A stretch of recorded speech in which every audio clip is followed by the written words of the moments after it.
If you want money, we'll collect enough money for you so that you'll be the richest one of us. If you want leadership, we'll take you as our leader and never decide on any matter without your approval. Or, if you want the kingdom, we'll crown you king over us.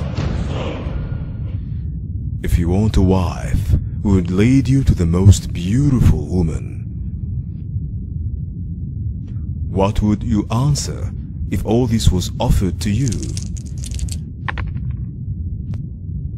But the Prophet Muhammad refused all this. If he wanted money, women, or power by the call to Islam, why hadn't he accepted these tempting offers while he was at the beginning of the call? He would have garnered all this without any risk or difficulty.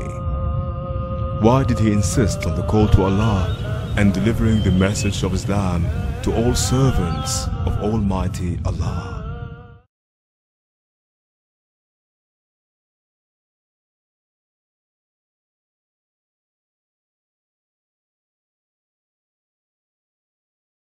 The following video will show you the many selections from non-Muslims telling you what they think of the last prophet, Muhammad, peace and blessings be upon him. Dr. William Draper, in History of Intellectual Development of Europe, 4 years after the death of Justinian, AD 569, was born in Mecca, in Arabia, the man who, of all men, has exercised the greatest influence upon the human race, to be the religious head of many empires, to guide the daily life of 1/3 of the human race, may perhaps justify the title of a messenger of God. Mahatma Gandhi, statement published in Young India, 1924.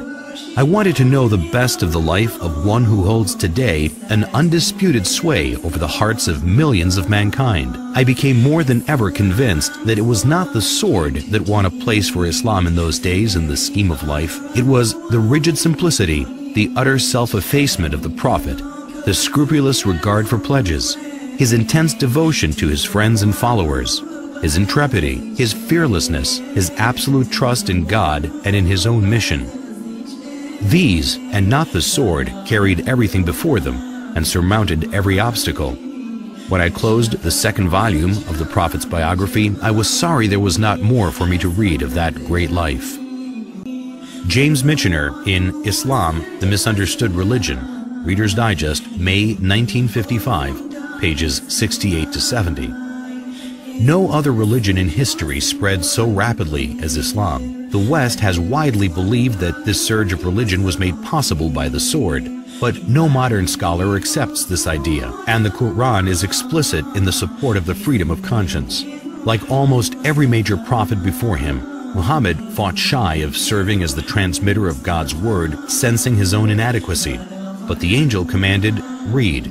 So far as we know, Muhammad was unable to read or write, but he began to dictate those inspired words which would soon revolutionize a large segment of the earth. There is one God. In all things, Muhammad was profoundly practical.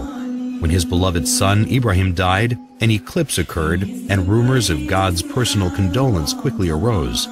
Whereupon Muhammad is said to have announced, "An eclipse is a phenomenon of nature. It is foolish to attribute such things to the death or birth of a human being."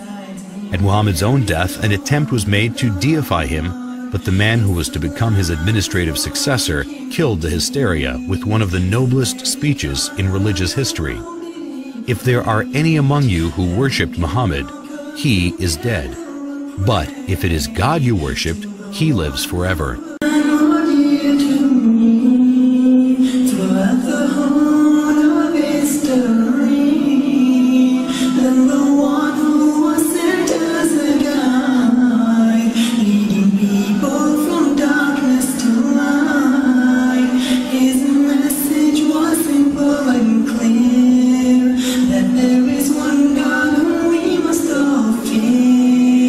Inviting people towards Allah.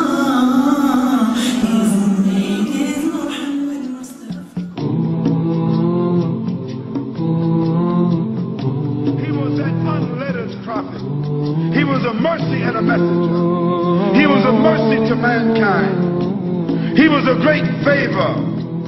He was sent with an irrefutable truth.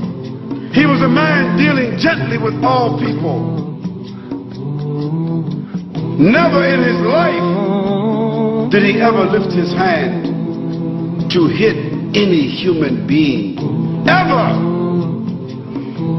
Not a servant, not a wife, not a child, not a friend. He was a mercy to the world. He was the best example to follow. He was the last prophet of mankind. He was sent to all the mankind and the jinn. He was victorious over all systems, and he was created on an exalted standard. Never drank alcohol throughout his life. Never used any kind of intoxicant. He never committed fornication or adultery. He never looked upon any woman with lust in his entire life. This was the manner of the Prophet sallallahu alaihi wasallam. His tolerance, his mercy, his patience, his integrity. Feeding the poor, visiting the sick, discharging the army, acting as a statesman, acting as an arbiter, sewing his clothes, washing his house, shopping for the food, doing all the things that you and I do, and at night standing in prayer for 4 or 5 hours at a time. And in the day, fighting the battles, discharging the armies, giving the ahkam and the rulings, explaining the Quran, instructing the people in behavior. How could a man do all of that and stand 4 or 5 hours at night at one time? What kind of human being could that be? It was a messenger. It was a prophet. This was a man with a message.